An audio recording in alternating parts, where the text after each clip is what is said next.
time they took a sporting event, they got the pharmaceutical companies back to back to back telling people how to fix the sickness on the same stuff that they sell them. So we get it. Yep, we get it too, Chuck D. And that's why at KBLA Talk 1580, we don't black down. Drop it! Our freedom of speech is freedom of death. We got to fight the powers that be. Fight the power! Fight the power! I'm Zoe Williams, the voice of reason. If your relationship is in trouble, I'm the dude to call. Has your soulmate become your cellmate? Does black love still exist? What are your bedroom turnoffs? Fantasies and fetishes. Financial infidelity. I'm dating a fat person. Are they worth the wait? Trust me, this gonna be crazy. How about the heavy stuff? The child wasn't his, and he still had to pay child support. It's a very heated topic. How was that right? Mama's baby, daddy's maybe. I just have so many questions I want to ask you. I just like to kiss. Is there something wrong with that? Damn. He told me he had a vasectomy. I'm pregnant. Betrayal has been committed. Hit you with the bad pipes routine. How does he maintain his humposity? He likes it when it pinches my neck. Why can't you open up, brother? I'm a karate man. Karate man rules on the inside. They don't show their weaknesses. Yeah. How do you write women so well? Zoe Williams, Reason and accountability. the voice of reason. Honestly, I feel ashamed of all the times someone mistreated me, and instead of getting away from them, I danced around trying to make them like me. It's embarrassing, and it also makes no sense. It's called fawning, and in fact, it's one of the 4 trauma responses that include fight, flight, freeze, and fawn. And fawning is when you make yourself small and you act tough, or you try to influence the person. You act so nice because they're mistreating you, and through your sheer goodness or through being helpful, you know, the selfless helper, you try to almost heal the person who's behaving badly by just taking it from them, not showing them that it hurts you. Have you done that? It's a common pattern for a traumatized person. But the thing is, it usually progresses to a strong mental vagueness where you can't tell at all if it's you who's causing terrible interactions. So, you know, you maybe had trauma in your childhood, you learn to fawn, keep your parent happy, you grow up, and then now you're vague. You're like, I keep getting into these things where I feel like I'm sort of getting abused, but I can't tell if it's my fault. Is it just me? Am I too picky? Am I the difficult person? Or am I a doormat? Because either way, you don't feel good about yourself. And for that matter, the fawning energy doesn't make people like you. You know, it's a people-pleasing, but they're not pleased. My letter today is from a woman I'll call Vanessa, and she writes, Dear Anna, I've seen some of your YouTube... Hey, man. I think that's the My Crappy Childhood podcast, if I'm not mistaken. Love that woman's work. Great work. Fawning as a trauma response. Can I just say something real quick before I get to the callers? Let me just say, yesterday we did a show about cognitive, cognitive, not dissonance, but cognitive disruptions or disturbances, I think it was called. Distortions, cognitive distortions. And we outlined a bunch of cognitive distortions, right? Right here. Young lady from My Crappy Childhood podcast is talking about what? She's talking about fawning as a trauma response. Wherever there is a trauma response, there is a co-creator of a reality. See, nobody want to have this conversation. Everybody wants to go stand in the victimhood line. And yes, somebody probably hurt you in early childhood that caused you to become hypervigilant. But when you start using cognitive distortions, when you start using, you know, these trauma responses, you're still not a bad person for being a co-creator of a reality that you don't want. You're not a bad person. I'm not going to say you're a villain, but just take a second to think, man, me coming from this position, and of course you may need help to get to that point. You may need a clinician, a therapist, a psychiatrist to help you see a different perspective. But the moment you see a different perspective, You get to shed, you get to grow, right? You get to evolve out of the old way you used to be. But I want you to understand. Trauma response. Oh, I'm fawning for this person. I learned to do this for my mother, because I was, trying to get her attention, trying to get her approval or her acknowledgement. Oh, I carried it all the way to my adult relationship. Okay, you're a co-creator. It might be the only thing you know, but you're a co-creator of a reality you don't want. I say all of that to say is, don't ever twist your mouth up to blame the mirror that comes into your life. I'm sorry. See, we so ready to stand in the victimhood line. We so ready to blame somebody for an experience. Not only did we co-sign, we co-created. That's what these attachment styles represent. I'm trying to empower you by saying, yo, you helped create what you didn't want. Now get to work on creating what you do want by recontextualizing your origin story. Recontextualizing what you modeled. You can't recontextualize what you modeled until you become, listen. You cannot recontextualize what you modeled until you can respectfully stand up and break up with whom you modeled. Yes, I said break up. Yeah, you got to break up with the ideas, the concepts. That doesn't mean you got to be disrespectful. Yeah, but you got to break up with that. I know people don't want, okay. Gina, let me get your final thought. Yes, so. Gina, you ready? You got your final thought together for me? Not really. Okay, Gina. Well, you know what? You got a seat at the table. You can call in anytime. You brought New York in the building. We'll give you a shot on another show to express how you feel. It's all good. Reggie, Austin, Texas, get in here. What's up, man? Man, when you were setting up this show, it made me think of a term, supply and demand.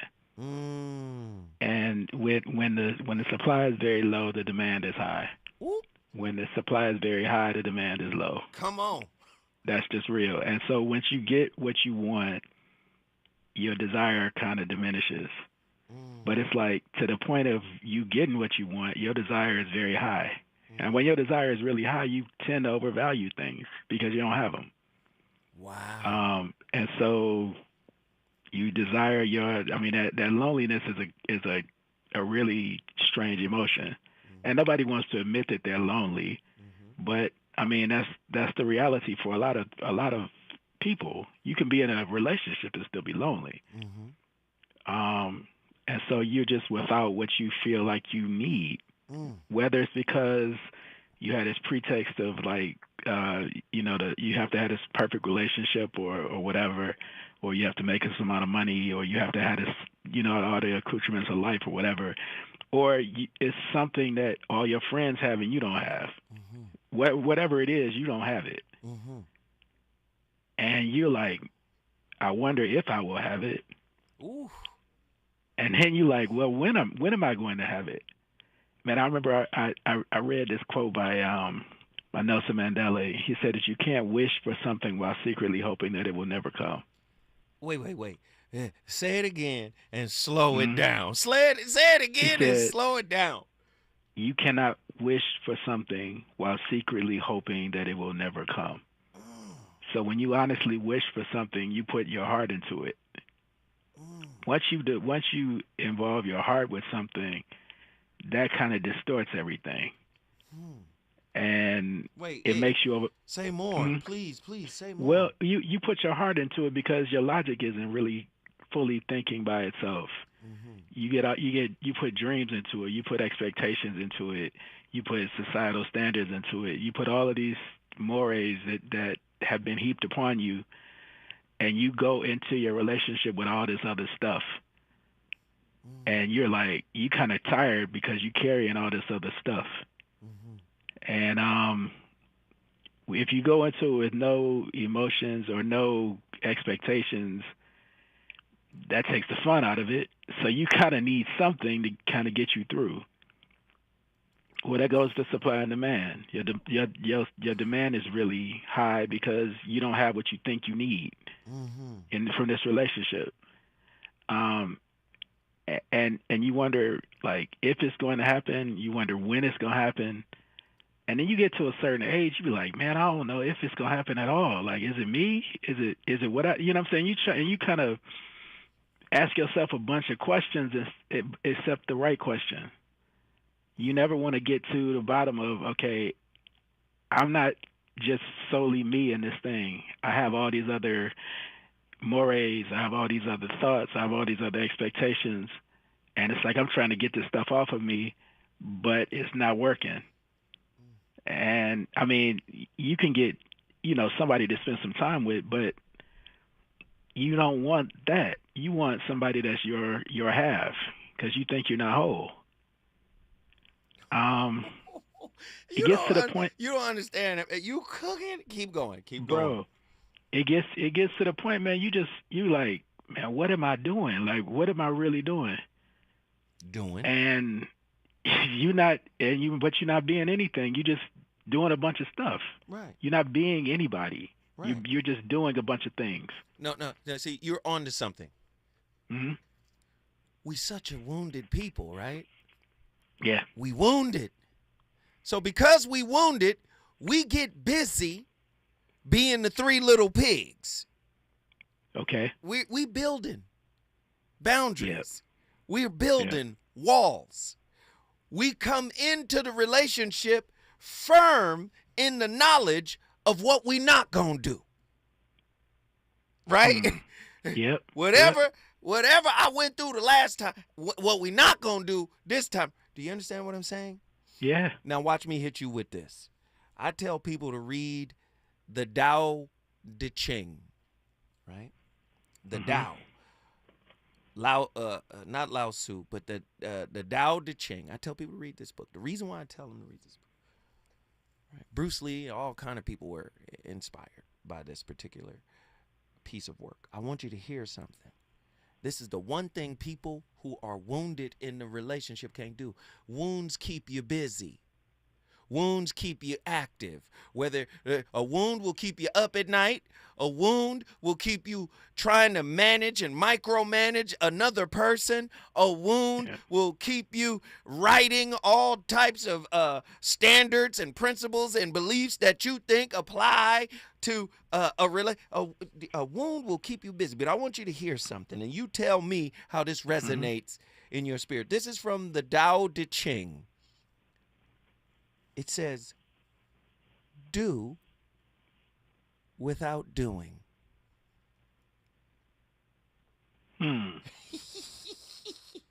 Do without doing. Lao Tzu, do without doing. They have another concept called Wu Wei. Wu Wei. It means changeless change. We're changing, but we're also permanent. Changeless change. Do without doing. Most of us can't do nothing without the consent of our unhealed wounds. Yeah. Yeah, that makes sense. Do without doing sound like freedom to me. It does.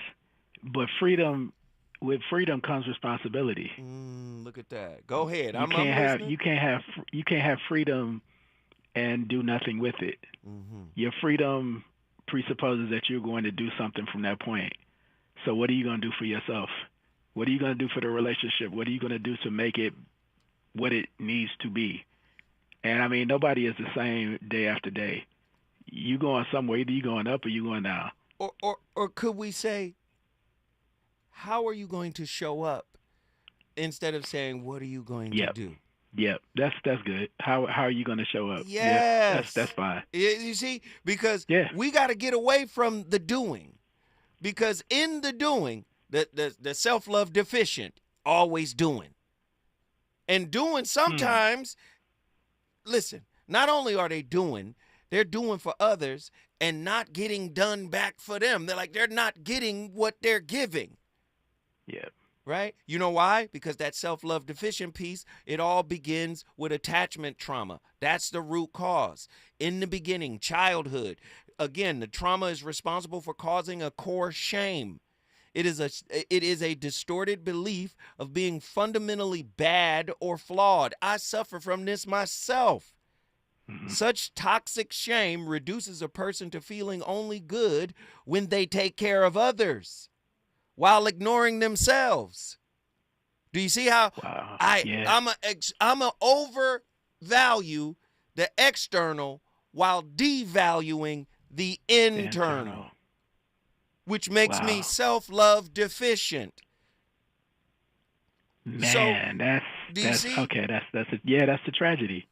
Right. Yeah. So if somebody turns around and shows a little affection, a little appreciation, it's like, oh wow, they like me, and then you aggrandize that to think they love you. Absolutely. Nah.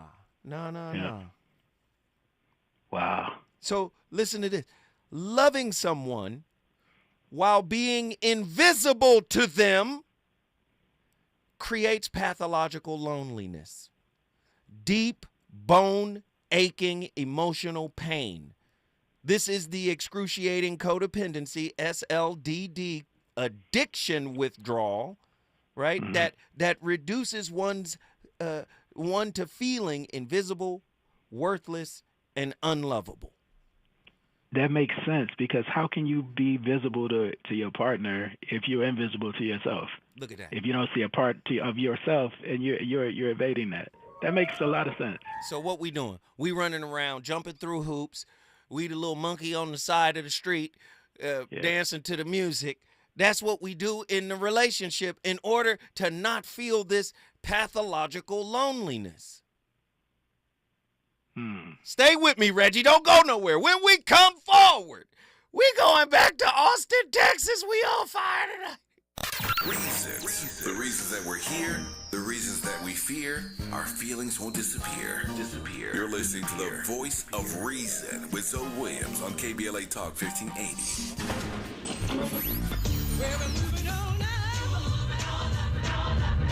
Tavis is like George and Wheezy. He's moving on up. Last year, Tavis was number 45 on the Talkers Magazine list of the 100 most important radio talk show hosts in America. Wait for it. The 2024 list was recently released, and Tavis has jumped to number 33 on the list of the nation's most important talkers, making him the highest-ranked African-American on the coveted roster.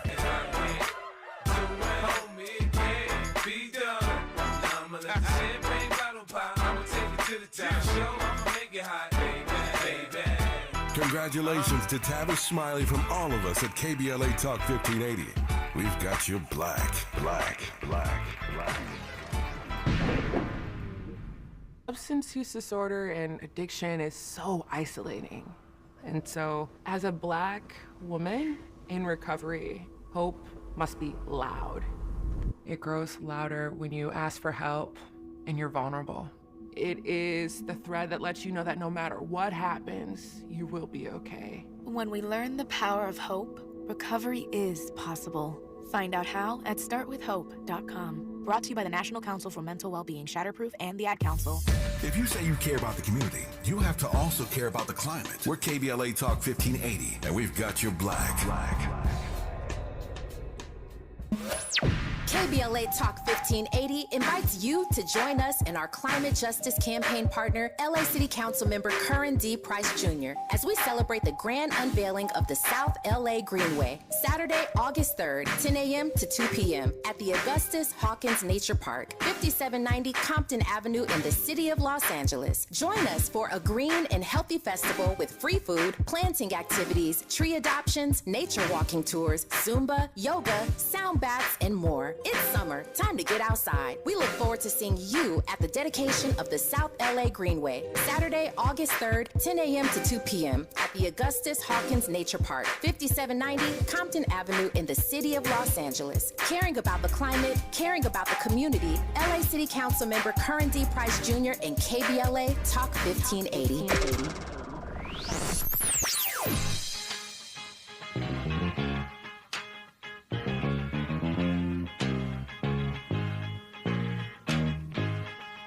This is KBLA Talk 1580. Talk radio. That's music to your ears.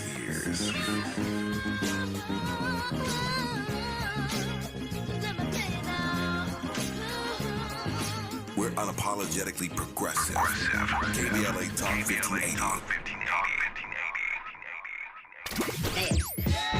You know you want some more. It's the voice of reason with Zoe Williams on KBLA Talk 1580. You know I love you, right? Love you too. Ain't nobody got what we got. No. Wanna be with my baby. Yeah, this head built from the concrete, baby.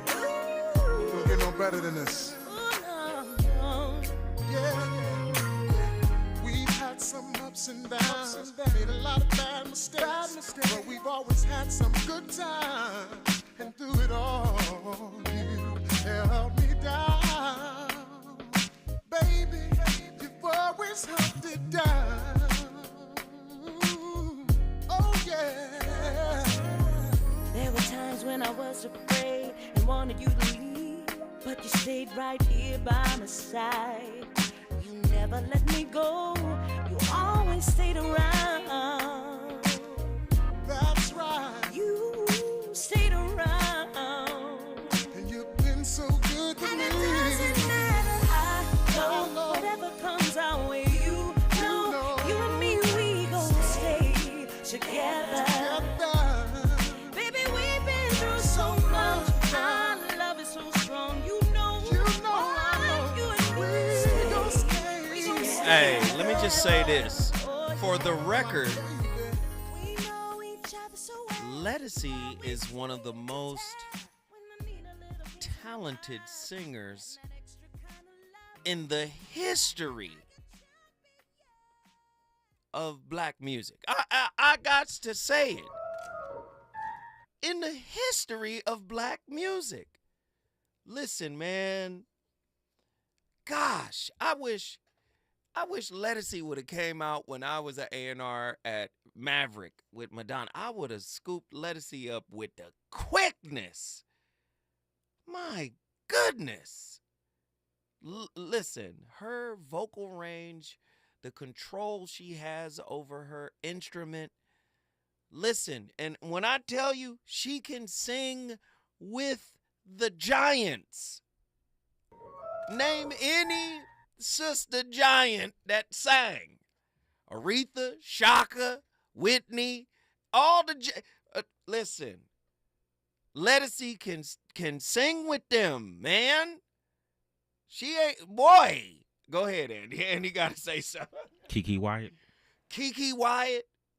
Kim Burrell, whoever, Alita Adams, name anybody.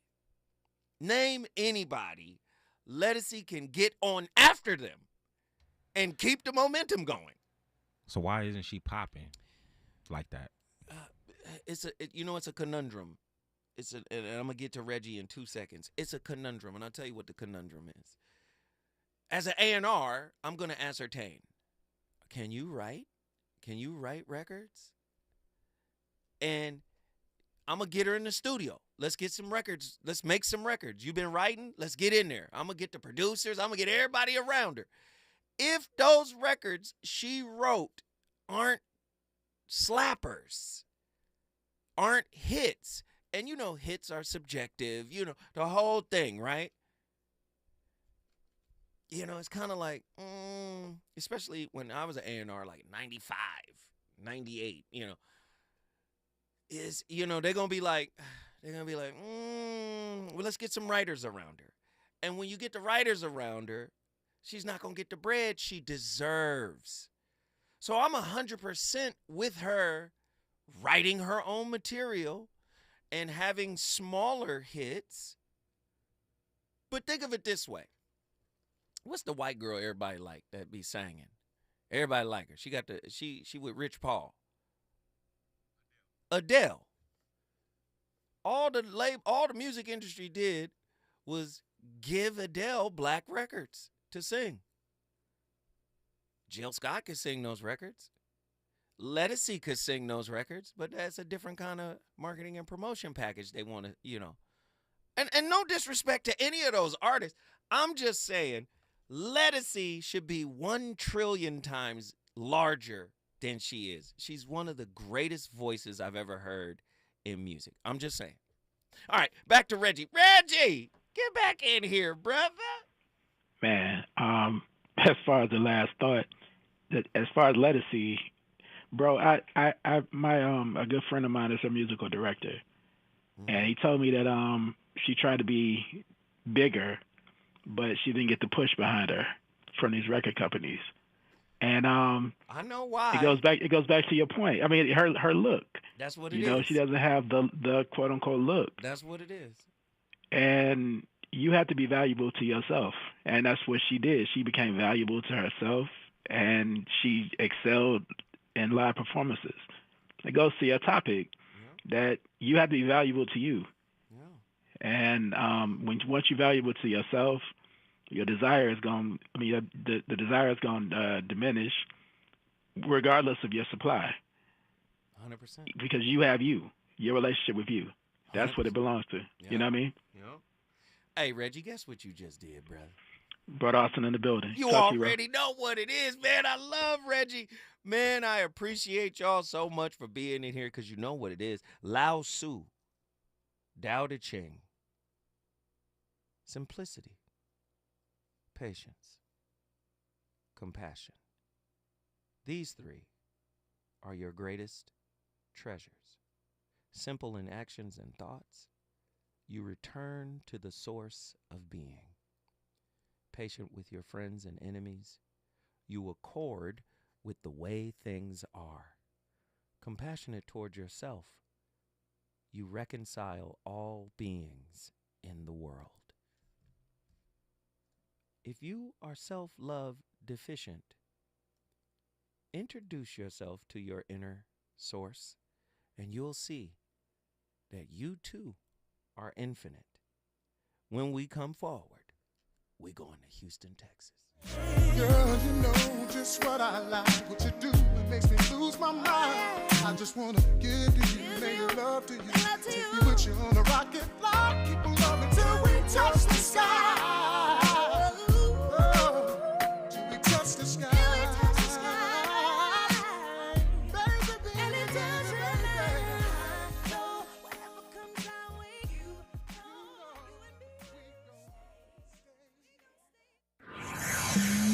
He's on fire tonight. It's the Voice of Reason with Zoe Williams, exclusively on KBLA Talk 1580. I'm Amber Payton. Here's the latest on the Black Information Network. A federal judge in Baltimore has ruled that Baltimore County Police did not racially profile a man during a December 2020 traffic stop.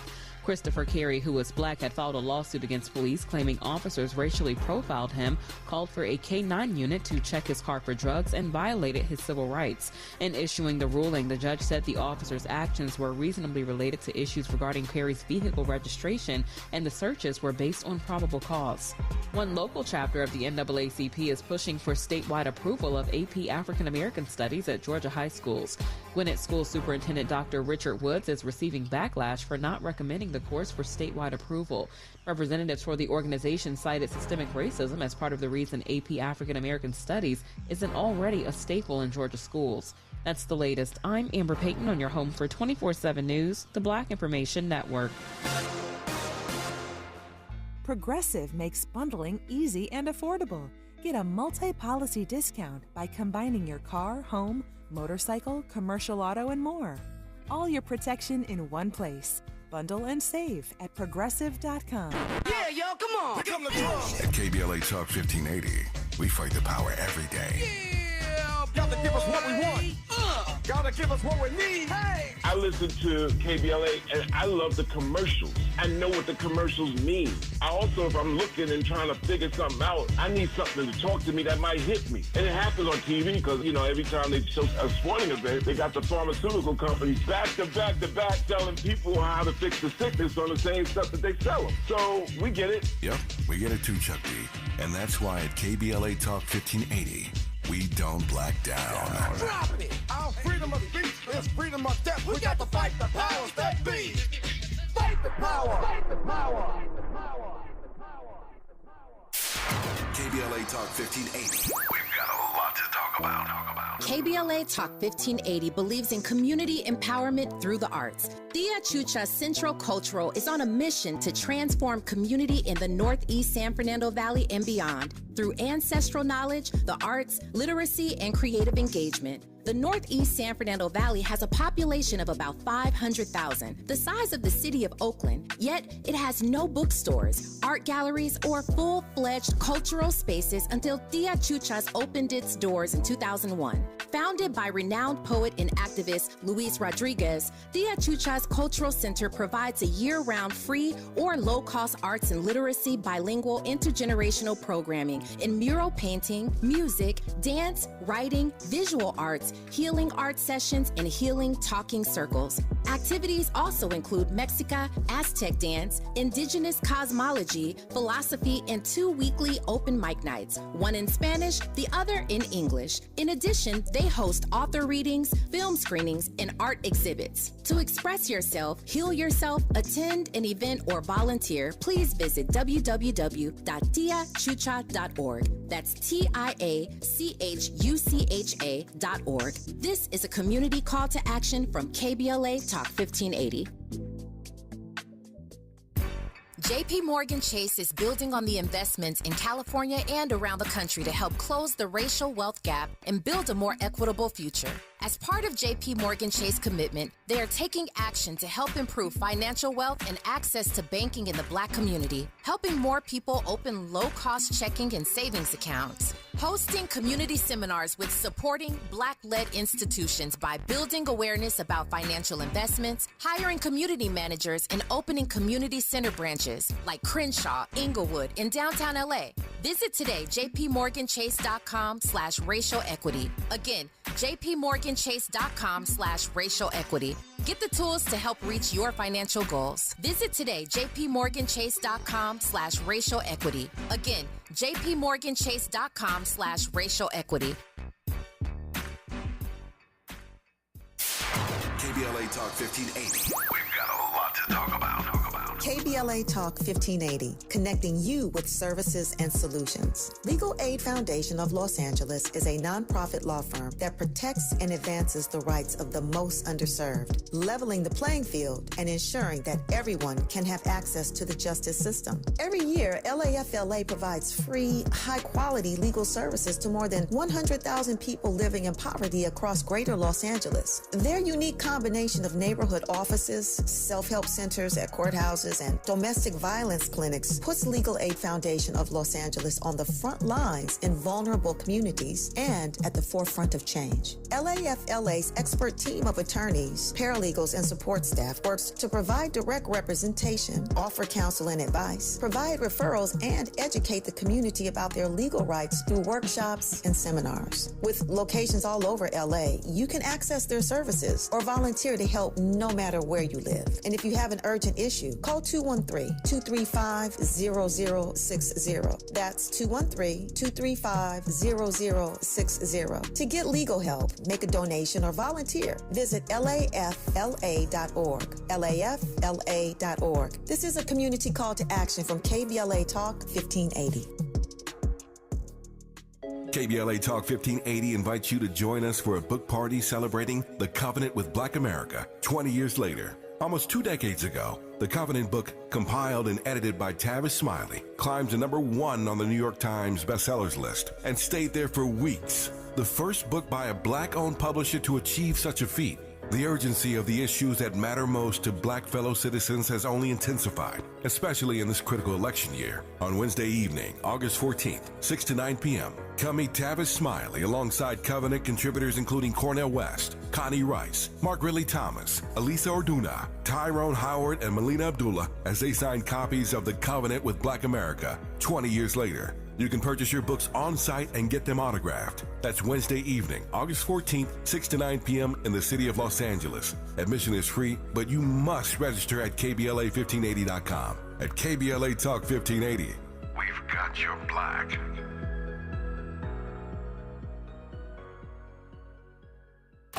You're listening to the Voice of Reason with Zoe Williams. Only on KBLA Talk 1580. Y'all ready to get lit? Put it up top.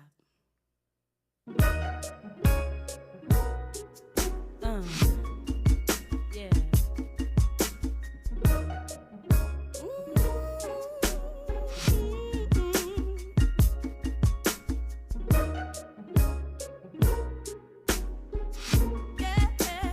Higher than this. Yes. Listen. Light that reflects in the mirror, showing the essence of who I am, made from pure perfection. I'm connected to the one, therefore I am.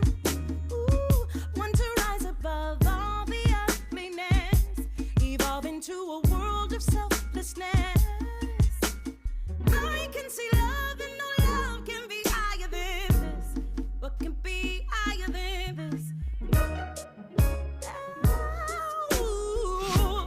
What can be higher than this? Higher than this? What can be higher than this? Yes. What can be higher than this? From a young age, society teaches us to prioritize the needs of others and put our own desires on the back burner. We're told that selflessness is a virtue and that taking care of ourselves is selfish. But in reality, self-abandonment can have dire consequences for our well-being. Neglecting our own emotions, opinions, and values can lead to a sense of emptiness and disconnection from our true selves. That's why it's crucial to recognize the signs of self-abandonment and make a conscious effort to prioritize self-care and self-love. So let's dive into the warning signs that you may be neglecting your own needs. People-pleasing. Ever find yourself saying yes to requests, taking on more responsibilities than you can handle, or putting your own goals and desires on the back burner to accommodate others? This is people-pleasing. While it's natural to want to help others, when you constantly prioritize their needs before your own, it can be a sign that you're abandoning yourself. According to therapist and psychology professor Dr. Teo Smith, individuals who tend to prioritize the satisfaction of others over their own well-being should explore ways of assisting others without causing harm to themselves. You can do this by setting boundaries and respectfully declining tasks that don't align with your comfort level, while still offering your support for the ones that do. Without a solid foundation of self-care, you can't truly be there for others in a sustainable way. You seek external validation. When you always put the needs of others before your own, you can develop a strong subconscious desire to receive praise, recognition, and validation from them as a way to feel good about yourself. But changing yourself to fit others' expectations can result in self-hatred, anxiety, and stress, especially when they fail to validate you. In the words of William Shakespeare, self-love, my liege, is not so vile a sin as self-neglecting. Remember that there is nothing wrong or shameful about who you truly are. When you learn to love yourself and stop seeking external validation, you can authentically integrate every part of yourself into everything you do. She was cooking. I thought it was Christmas time. The little piano in the background was like some spiritual Peanuts gang type vibe, man. I love that. That's Psych to Go on YouTube, man. She encapsulated the whole topic. But guess who we got on the line? This is one of my chief contributors. I ain't ashamed. Boy, listen, that's how you create a community where people who listen to you be like, yo, man, let's work together and continue this conversation. This is a real community. You heard Reggie. You hear Truemonger. You hear all these people. Mimi. You hear all these people. Nzinga. You hear all these people calling in, and we love them. Reverend L. Ratchet. I love them. Well, we got Attila back in the building. Come on, Attila. Why did you make this topic? Man. Listen. I need to pull one of True's numbers. What he be saying? He be like, boy. Like, that's what he be saying. Oh, man. That's Truemonger. Yeah, oh, man. Oh, man. I love True. Man, this is the family here. Oh, man. Yeah, that's what he be saying. Yeah, it sounds just like him. But let me just say, I got 2 points I'm going to cover, and then I'm going to get off the phone because, hello. Nazarene X be like, yo, I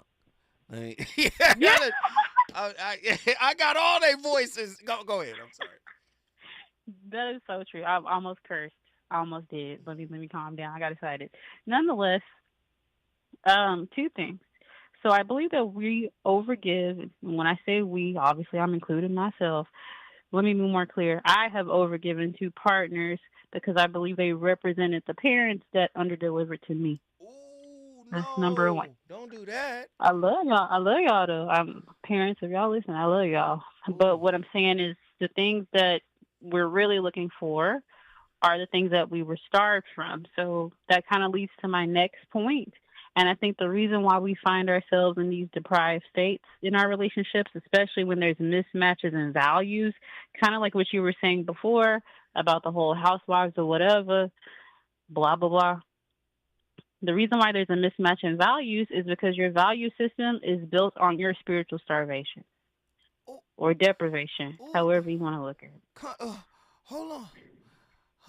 Wait. Your values are built on spiritual deprivation. Are you telling me a maladaptive attachment style, right? I just need to be clear. All right, that is a type of spiritual deprivation? I mean, maybe that's something we can actually talk about later, different topics, spiritual deprivation or deficits, right? Because I think that relationships are a mirror. They are spiritual. And so I think when you are spiritually emaciated, you attract your equal. And so it might look lopsided on the surface, but really you are mirroring the spiritual emaciation that they're experiencing as well, just maybe in different areas. And so I think that if you're lacking depth in your connection with the partner, that is mirroring the depth that you're lacking within the relationship you have with yourself. And that's it. And I say this because I've done it. I've literally watched myself do this. But yes. Spiritual malnourishment in child. You modeled spiritual famine. Oh my goodness, man. This is too much. Listen, Attila. Stay with me, Attila. Hold tight. When we come forward, we going back to Houston, Texas. I got questions. Is it good to you? More Voice of Reason with Zoe Williams when we come forward. To help combat climate change, LADWP is helping neighborhoods have better access to electric vehicles by awarding nearly $130 million in EV rebates to customers just like you. From big savings on used EVs to building new charging plazas, LADWP is charging ahead to help all Angelinos experience the benefits of EVs. Get rebates of up to $4,000 for a used EV and $1,750 for a charger. Learn more at ladwp.com/EV. That's ladwp.com/EV. Looks like Bobby needs a ride again. Grab the keys. Let's take our auntie to the swap meet. Grab the keys. Whether you're giving rides or hauling gear, do it all in a Chevy SUV. Head to your local Chevy dealer, where well-qualified buyers get 1.9% APR on all 2024 Silverado 1500, Blazer EV, Equinox, Trailblazer, and Colorado models. Chevrolet, together, let's drive. 1.9% APR for 36 months. Monthly payment is $2,860 for every $1,000 you finance. Example down payment 17.0%. Must finance with GM Financial. Some customers may not qualify. Not available with lease and some other offers. Take the retail delivery by 7/31/24. Hey, LA residents, it's planting season and the perfect time to get shade trees growing around your home. LADWP and City Plants are giving every resident up to 7 free trees. That's right, 7 free trees delivered right to your door. Trees are great for the environment, help improve air quality, and can help you save on your bill when you use less air conditioning to stay cool indoors. Learn more at ladwp.com/free trees. That's ladwp.com/free trees. Linking social justice and climate justice all year long. We're unapologetically progressive. KBLA Talk 1580. KBLA Talk 1580. We've got a lot to talk about. KBLA reminds you that when we fight, we win, and we don't black down. LA Community Action Network, or LA CAN, was formed in 1999 when 25 residents of downtown LA came together and acknowledged the problems that existed in their community and made a commitment to do something about those problems, to stand together, organize, and become a force in the community that demands change. Civil rights and preventing the criminalization of poverty are their core projects. In addition, they take on women's rights, the human right to housing, and healthy food access. LA CAN also has projects focused on economic development, civic participation, voter engagement, and community media. While downtown LA remains their home base, with a particular emphasis on the Skid Row community, in 2007, they expanded their housing and healthy food access work into South Central Los Angeles. LA CAN believes that power for low-income people and people of color is achieved through a large, active, and well-informed member base that utilizes a multitude of methods to advance their messages and goals. If you'd like to join the Los Angeles Community Action Network and organize people to fight back against oppression, please visit cangress.org. That's cangress.org. This is a community call to action from KBLA Talk 1580. You know you want some more. It's the voice of reason with Zoe Williams on KBLA Talk 1580.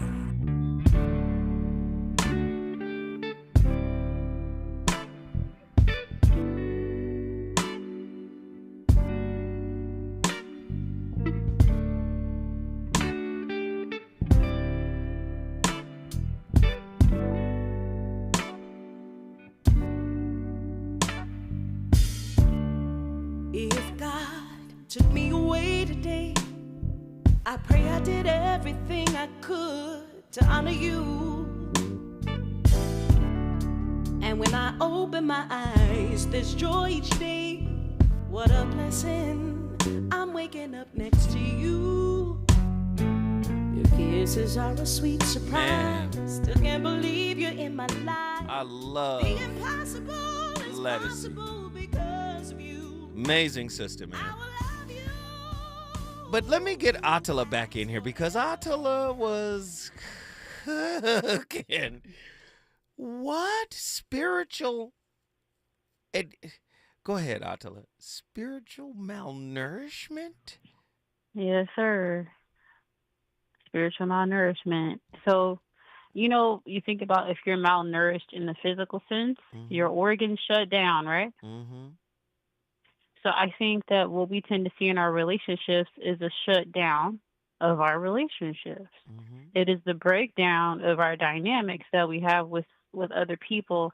And I think it, extends past romantic relationships, really. But I think the catalyst for that is your lack of self-love, your lack of self-confidence, self-concept, self-esteem. I could go on. And so without any nourishment, vitamins, vitality, there is a spiritual death. Man, listen, Attila, do you know how profound that is? And I'm going to tell you why, right? Love is synonymous with God. Self-love deficient means God is invisible to you. So it all makes sense. The God in you is invisible to you.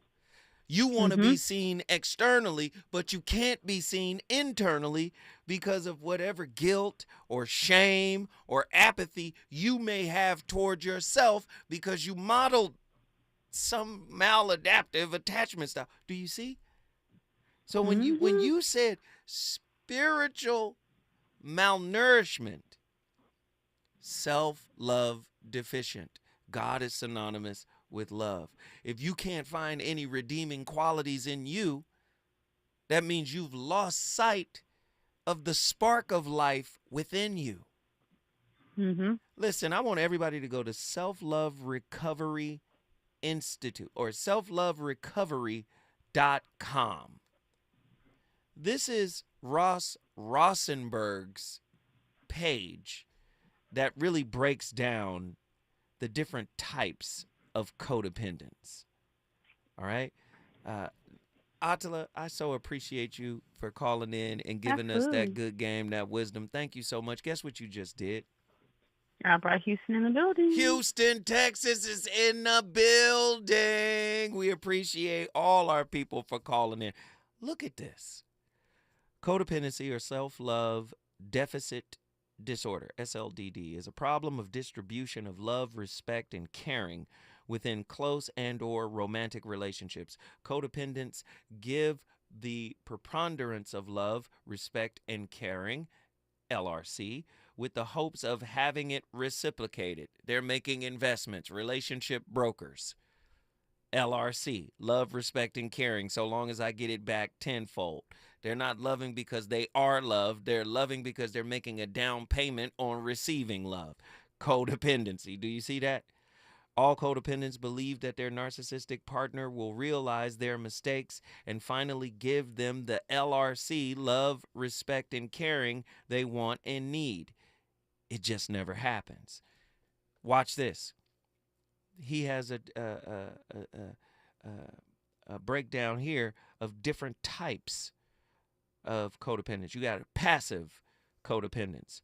Passive codependents are more fearful and avoidant of conflict. They disassociate from their deeply private anger and resentment through a persona of admirable empathy, compassion, and generosity. Faking it again. Okay. They give in to the inequity of love, respect, and caring.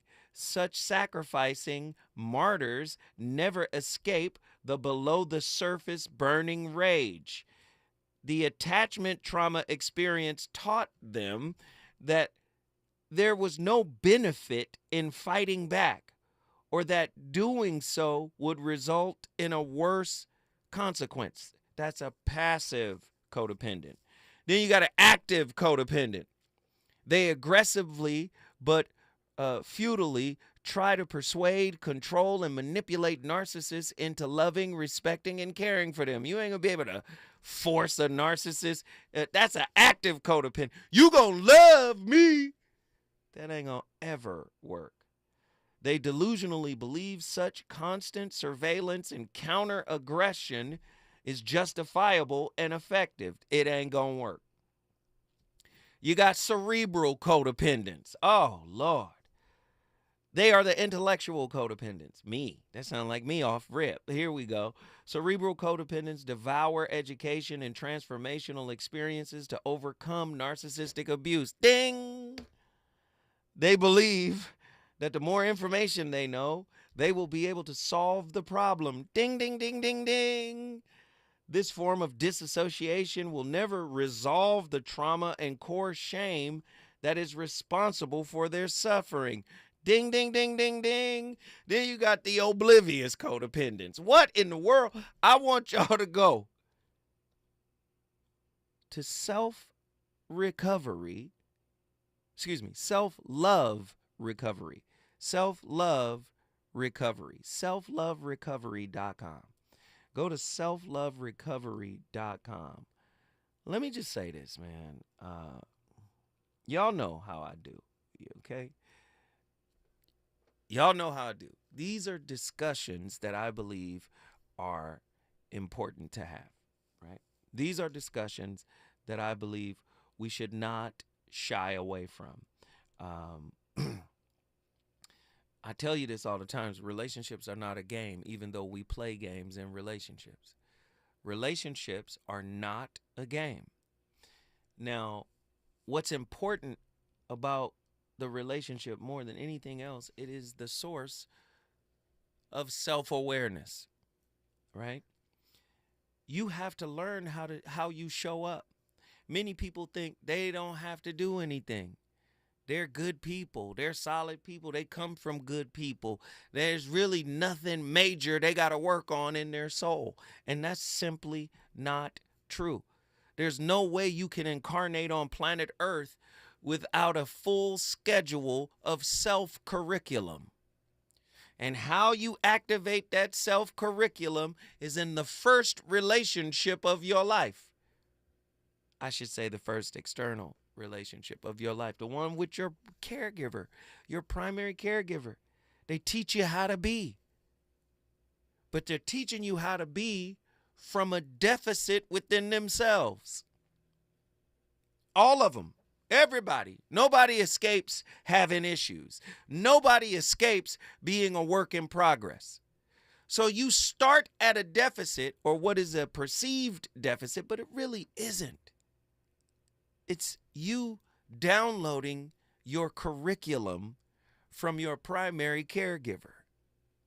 Now, because you have free will, you get to ignore school. You get to drop out if you want. You know, you get to say, you know what, I ain't even going to school. I'm about to bounce like bad checks. I ain't going to school. Never mind. But the way the universe is designed, you're going to meet somebody at some point that's going to resonate with you at your current level of consciousness that is designed to trigger you. And when you get triggered, that's when your internal spiritual curriculum gets activated. Attila said it was spiritual malnourishment. My God, spiritual starvation. Yes. When you lose sight of the fact that God put them wounds in you so you can grow up. Right? God put that man in your life or that woman in your life so you can grow up. What is the purpose of growing up if you can't show up after you've grown up? See, God wants you to show up and show out, but you can't show up and show out as you are. You got to get broken down and rebuilt back up. Do you see that? That's the purpose of relating. Huh? Every time you win, it shows the splendor of God. Why? Because God is in you. Self-love is in you. Are y'all hearing what I'm saying? Listen, I don't expect you to agree with everything I said. It's okay. We start the conversation. It's up to you to finish them. I'm Zoe Williams, the voice of reason. I'll be back tomorrow with another slapper. You already know what it is. Deuces. How you gonna act to me? How you gonna act to me? Show me what it is you feel for me. I'm just